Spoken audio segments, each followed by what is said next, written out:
A heinous crime. How difficult then is it for your office then to go and prosecute and add to the list of evidence that you say you have against Muammar Gaddafi? This is true. The victim has problem to come out, but in our court the crime are massive. So the crime we are charging Gaddafi is a crime against humanity, meaning a widespread and systematic attack, in this case through rapes against victims. So we don't need to prove one case, we need to prove massive number of cases. And in this sense, the evidence could be different. The evidence could be soldiers who receive instruction to do it. The evidence could be doctors or psychologists who were talking to the victims. That's the kind of evidence we are collecting. So let me clarify.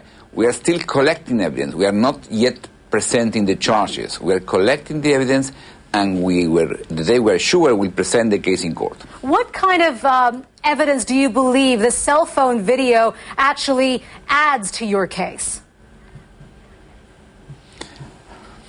Depend, because the problem in the court is it's not just a journalist. We had to certify the authenticity of the video. So we need the person who took the video, for instance. We need more evidence. But as I said before, these are interesting pieces, but it's not the only way to prove the case. For instance, we have some information about people saying Gaddafi himself was given instructions. So if we can confirm this evidence, that could be enough to present this type of cases. It's a crime against humanity. It's a widespread campaign of rapes. So I had to show this happened. What do you say that earlier this week there was human rights investigators saying that these allegations of widespread rape used as a weapon of war amounts to what is being quoted as saying mass hysteria? What do you say to that? No. The problem is we will not present the case at the beginning. When we present charges against Gaddafi, we have evidence about some individual rapes, but we cannot confirm the existence of these wide plans. What happened now in the last week, the Office of the Prosecutor, received information more specific that allow us to conduct a new investigation. We are collecting evidence now. So it's true. The Commission of Inquiry who went to Libya and ourselves, we did not present charges at the beginning on rapes because we are still collecting evidence to prove Gaddafi's responsibility. Now it's different. We are collecting the evidence, so it's our investigation, not their investigation, and we are collecting the evidence, and the day we are sure we'll present in court.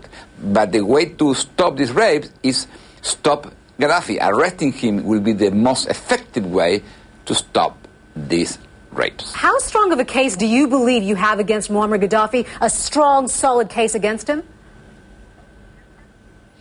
We present two charges, murder and political persecution.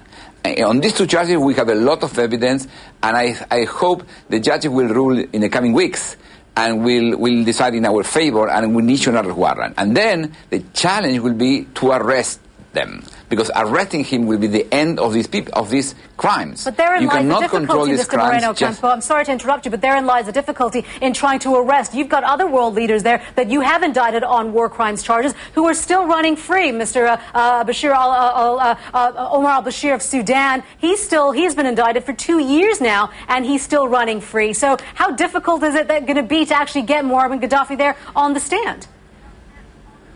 It's always difficult. Remember, when in the U.S. you investigate Richard Nixon, was difficult. Even he was reelected after Watergate. So it's always difficult. But in the particular case of Libya, it's different. Because first, it's a global consensus.